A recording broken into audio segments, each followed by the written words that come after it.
Your phone is full of conversations, notifications, group chats, and usernames. Yet somehow, when something genuinely hurts you, there's still nobody you feel comfortable calling. You spend time around people almost every day at school, online, at work, or in different communities. But the moment you leave those spaces, a strange emptiness follows you home. And sometimes the loneliest feeling isn't being alone. It's realizing you are surrounded by people who only know a version of you that never says what it truly feels.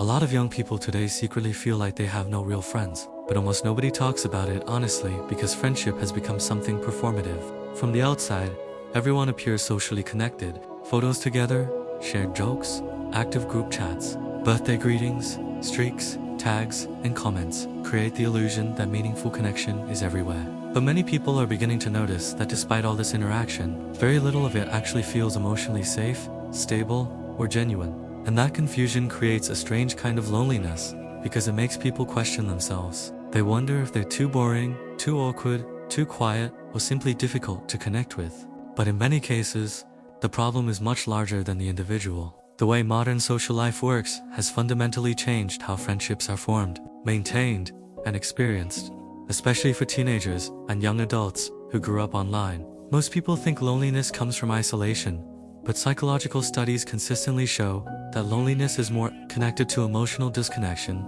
than physical separation. A person can spend all day surrounded by classmates, coworkers, or online communities and still feel deeply alone if none of those interactions allow them to feel understood. Human beings are not only social creatures, they are emotional creatures, and emotional connection requires vulnerability, consistency, trust, and time, which are all things modern culture quietly discourages. Everything now moves fast.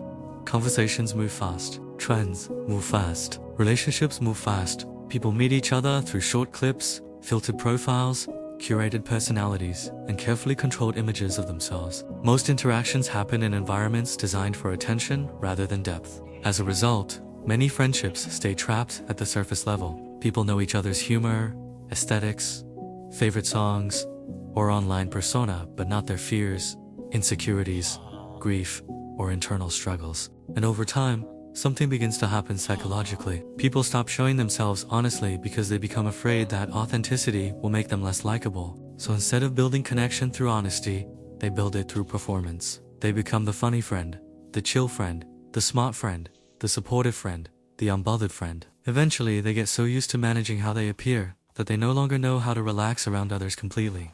This is why many young people feel emotionally exhausted after social interaction instead of emotionally fulfilled. They are not connecting. They are maintaining an image. Social media intensifies this problem because it creates constant passive comparison. You see friend groups traveling together, laughing together, spending weekends together, and your brain naturally assumes everyone else has already found the deep connection you are missing. But what people rarely see is how many of those relationships are situational. Many friendships survive only because of proximity. Same classroom, same workplace, same game, same routine. And once the environment changes, the relationship quietly disappears. That realization can feel painful because people grow up believing real friendship should happen naturally and permanently. But adulthood slowly reveals that many relationships are temporary chapters rather than lifelong bonds. Not because people are evil, but because circumstances shape connection more than most people realize. There is also another uncomfortable truth behind modern loneliness. Many people want deep friendships while avoiding the vulnerability required to create them. They wait for someone to understand them completely without ever communicating honestly themselves. They want emotional closeness without emotional risk. But real friendship has always required uncertainty. It requires the possibility of rejection, misunderstanding, awkwardness, and disappointment. And because so many people fear those experiences, they stay emotionally guarded. They keep conversations safe and shallow. They joke instead of admitting they are struggling. They disappear instead of expressing hurt. They pretend not to care because caring openly feels embarrassing in modern culture.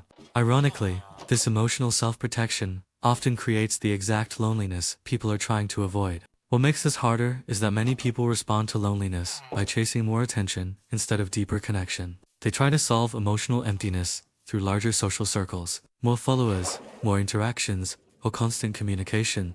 But quantity and closeness are not the same thing. A person can receive attention all day and still feel unseen. Some people also fall into the habit of idealizing friendship itself. They imagine that somewhere out there exists a perfect group of people who will completely understand them at all times and remove all feelings of loneliness permanently. But human relationships have never worked that way. Even healthy friendships contain distance, misunderstanding, and periods of change. Expecting another person to permanently fill emotional emptiness places impossible pressure on relationships. And sometimes people unknowingly sabotage connection by constantly testing whether others care about them. They withdraw to see who notices. They avoid initiating conversations because they fear seeming desperate. They wait for proof that they matter before allowing themselves to become emotionally open. But relationships rarely grow through silent testing. They grow through repeated acts of openness and consistency over time. The real shift begins when a person stops viewing friendship as a form of social validation and starts viewing it as emotional mutuality. Real friendship is not about constantly being entertained, admired, or included. It is about feeling psychologically safe enough to exist honestly around another person. It is being able to speak without carefully editing every thought. It is knowing silence does not automatically mean rejection. It is trust built slowly through repeated experiences of honesty, reliability, and understanding. And perhaps the most important realization is that deep connection usually forms quietly, not through dramatic moments, but through accumulated small ones. Consistent conversations, shared vulnerability, mutual effort, honest listening, time spent together without performance. This changes the way you approach people entirely. Instead of asking, how do I make people like me? The question becomes, where can I be more honest? Because people are often drawn toward emotional sincerity more than perfection. Someone who feels real is usually easier to connect with than someone who feels impressive. It also means accepting that not everyone is meant to understand you deeply, and that is not always a tragedy. Some relationships are temporary companions for specific phases of life. Some remain surface level by nature. Some fade naturally without anyone being the villain. Learning this prevents people from interpreting every drifting friendship as personal failure. There is also a quieter kind of maturity that develops when you stop measuring your worth based on how many people surround you. Modern culture often treats being socially busy as proof of value, but some of the most emotionally secure people are not constantly surrounded by large groups. They simply have a smaller number of relationships where honesty feels possible. A practical way to begin changing this is surprisingly simple, though not easy. Start paying attention to where you feel the least pressure to perform. Notice which conversations leave you calmer instead of drained. Notice who allows silence without awkwardness. Notice where you instinctively soften instead of constantly managing your image. At the same time, practice small forms of honesty. Not dramatic emotional dumping, but simple authenticity. Admit when you are struggling.